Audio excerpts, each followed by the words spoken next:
যারা প্রথমবার এই চ্যানেলটি দেখছেন তারা প্লিজ সাবস্ক্রাইব করবেন। ধন্যবাদ। বিজেপির হয়ে ডায়মন্ড হারবারে তাকে প্রার্থী করা হতে পারে বলে ছড়িয়েছিল জল্পনা। সেই জল্পনা খারিজ করে দিলেন বৈশাখী বন্দ্যোপাধ্যায়। তবে ভবিষ্যতে রাজনীতিতে আসার সম্ভাবনা রয়েছে বলেও জানিয়ে রাখলেন এই অধ্যাপিকা।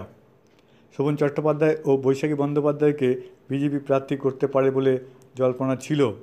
এ ব্যাপারে শোভন এবং বৈশাখী দুজনের সঙ্গেই যোগাযোগ করা হয়েছিল বলে খবর।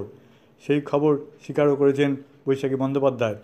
সাংবাদিক বৈঠকে বৈশাখী বলেন, বিজেপির তরফে প্রার্থী হওয়ার প্রস্তাব দেওয়া হয়েছিল। শোভনকেও প্রস্তাব দিয়েছিল বিজেপি। 2 মার্চ বিজেপির এক নেতা ফোন করেন, তবে এখন কোনো দলে যোগ দিচ্ছেন না বলে স্পষ্ট জানিয়ে দিয়েছেন বৈশাখী বন্দ্যোপাধ্যায়। তবে লোকসভায় প্রার্থী হচ্ছেন না বলে রাজনৈতিক সন্ন্যাস নিচ্ছেন এমনটাও কিন্তু নয় বলে জানিয়েছেন বৈশাখী বন্দ্যোপাধ্যায়। একই সঙ্গে স্পষ্ট করেছেন, রাজনৈতিক সিদ্ধান্ত নিতে শোভনকে জোর করেননি তিনি। শোভন চট্টোপাধ্যায় এখনও তৃণমূলের কাউন্সিলর। তবে আগামী দিনে রাজনৈতিক সম্ভাবনা খোলা রয়েছে বলেও জানান বৈশাখী বন্দ্যোপাধ্যায়। রবিবার দক্ষিণ 24 পরগনার রায়চকে একটি বাংলোয় ছিলেন সপরিবারে বৈশাখী। তাদের সঙ্গে ছিলেন শোভনও।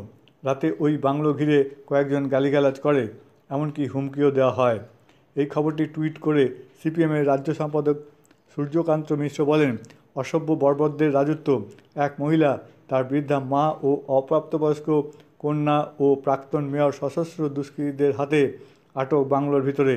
বাইরে অশালীন স্লোগান, বিচার না হলে বিদ্রোহ চাই, ধিক্কার।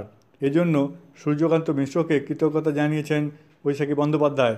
ভোটে না দাঁড়ালে বিজেপির হয়ে কি প্রচার করবেন? সাংবাদিকদের এই প্রশ্নের উত্তরে বৈশাখী বন্দ্যোপাধ্যায় বলেন, শুধু বিজেপির কথা বারবার কেন বলছেন? সিপিএমের হয়েও প্রচার করতে পারি। 2 দিন আগে রায়চকের ঘটনা নিয়ে অন্যায়ের প্রতিবাদ জানিয়েছিলেন। আমি তো মাকে দেখিয়েছি, এটা আমাদের ব্যথায় মলমের মতন। আমি কৃতজ্ঞতা জানাতে সিপিএমের হয়েও প্রচার করতে পারি। বৈশাখী বন্দ্যোপাধ্যায়ের বক্তব্য অনেকটা জল মেপে দেখার মতন বলেই মত প্রকাশ করেছেন রাজনৈতিক বিশ্লেষকদের একাংশ।